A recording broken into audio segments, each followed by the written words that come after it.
Ce sont les dernières notes de Papa Wemba. Puis l'une des voix légendaires africaines s'éteint. Il s'écroule 20 minutes après le début de sa performance. Il est sur scène, là où il l'aurait souhaité. C'est Azalfo, le leader du groupe ivoirien Magic System, promoteur du FEMUA, qui l'annonce. Je disais lors d'une émission qui précédait le FEMUA qu'il avait l'impression qu'il allait partir sur scène. Parce qu'il se sentait souvent comme dans un ciel quand il était sur un plateau et tout. C'est peut-être que c'était d'une manière prémonitoire.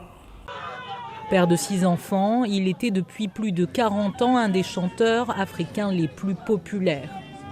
Je viens de perdre un frère parce que il est de ma génération, bien qu'un peu plus âgé que moi. Il est de ma génération et il fait partie de ces dinosaures qui sont en train de disparaître un à un et qu'on ne remplace pas. Papa Wemba, je le connais depuis que je suis petite. Il nous a donné le droit d'entrer gratuitement dans sa propriété. On a eu la surprise un jour de l'entendre nous chanter dans ses chansons. Vous vous rendez compte ? Il nous a chanté. Il a fait de nous des immortels.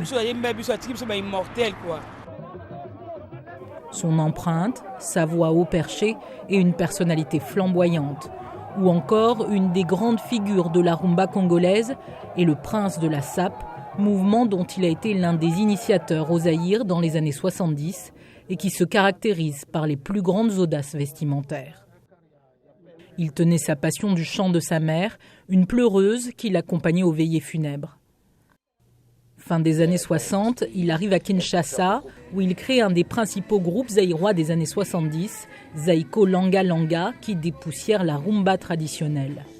En 1977, il crée le groupe Viva la Musica et devient une star en Afrique centrale. Dans les années 80, les producteurs européens s'intéressent à lui. Il finit par s'installer en France en 1986 et au début des années 90 se lie avec Peter Gabriel sur le label duquel il sort 3 disques. Il aura touché des générations entières par ses mélodies et ses diverses collaborations.